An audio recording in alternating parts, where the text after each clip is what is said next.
Many observers and supporters of FC Barcelona were not really surprised by the result of El Clásico, which ended in a 2-1 victory.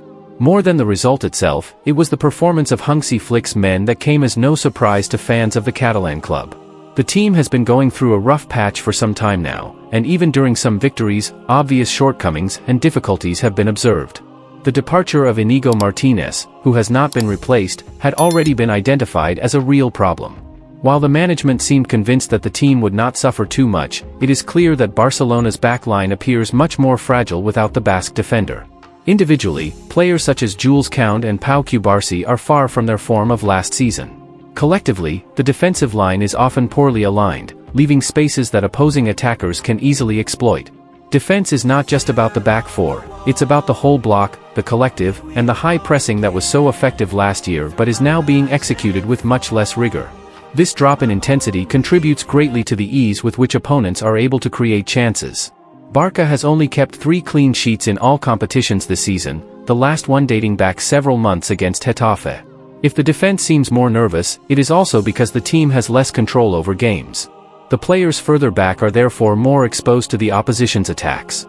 Barcelona has less control over the pace of the game, struggles to impose its style, and is finding it increasingly difficult to really take control of matches. Pedri maintains a generally satisfactory level, despite an average performance at the Bernabeu, but his teammates around him are struggling to keep up. The ball circulation is less fluid, the ball carrier has fewer options, and the offensive play seems to be in sharp decline.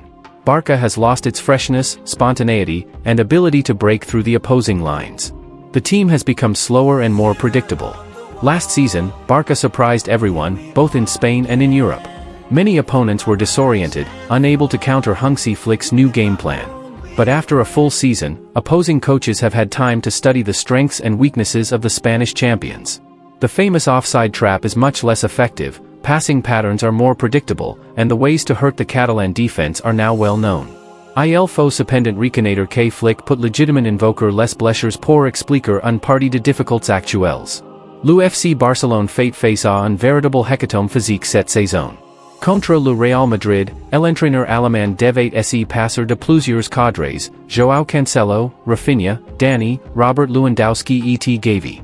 Plus tot dans la saison, Alejandro Balde, Fermin Lopez, Eric Garcia et d'autres ont usé aussi manque de nombreux matches, tandis que Lamine Yamal semble encore gêné par une pubalgie qu'elle a déjà écarté à plusieurs reprises.